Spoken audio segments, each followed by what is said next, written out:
Hi, everybody. It's Renza Shabilia here from Diabetes Australia again with one of our regular Tech Talk sessions where I talk technology in a bite-sized little snack, I guess, about something to do with technology and diabetes. And today we're talking about telehealth appointments. Now, I know that for a lot of people, telehealth appointments was something that happened during COVID, but everything's back face-to-face now. And that's great if that's what you like. However, there are a number of healthcare professionals who are actually still giving people with diabetes a choice of doing their appointments either face-to-face or via telehealth. I think this is great. Having a choice and having options is often a really great way to help us manage our diabetes far more easily. And telehealth appointments mean that there are things that, are often one of the real pressure and pain points when it comes to medical appointments have kind of been removed. There's no need to travel. If you live in rural or remote area, often you have to travel for ages to actually get to see your health professional. There's no sitting around in waiting rooms for hours while you're waiting for it to be your turn. If you've got kids that you need to worry about, can they come with me, or is it going to be really difficult and I haven't got anyone to look after them? You don't need to worry about them, because it's absolutely fine if your kids are sitting in the room while you're having your telehealth appointment. And many other things as well. If you're working, you don't need to spend a whole afternoon out of the office. It might just be the 10 or 15 minutes that you've got with your healthcare professional. So telehealth appointments are still absolutely a great option for people with diabetes to see and stay connected with their diabetes healthcare team.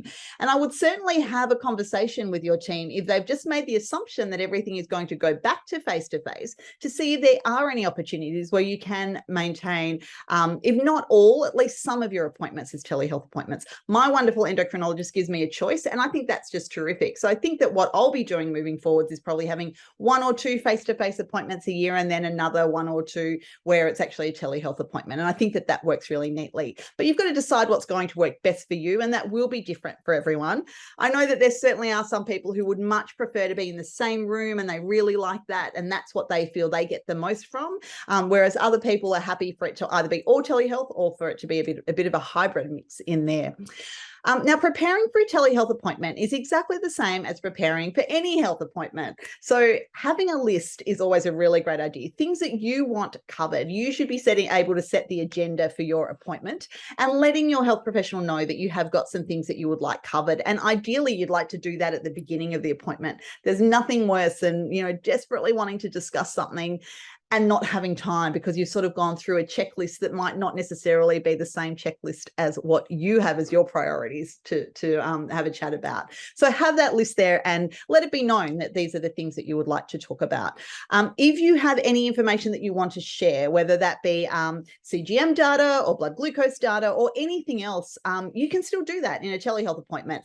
There are lots of different ways that you can share. So again, that's a conversation to have to work out what platform you're using and how you can share that. Is it a matter of emailing something beforehand? Is it a matter of passing on login details so that your health professional can see what it is that you're looking at?